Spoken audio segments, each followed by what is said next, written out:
Kau bagaikan rahwana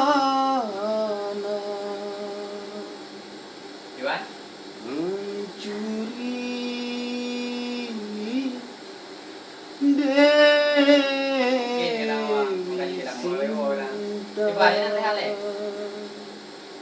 dari tanah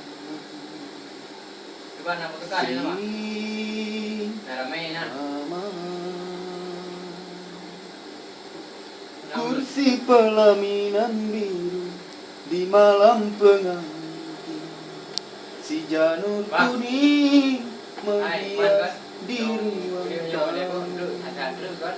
Tapi bencana datang melanda, dia istriku tercinta, tanpa seizinku telah pergi.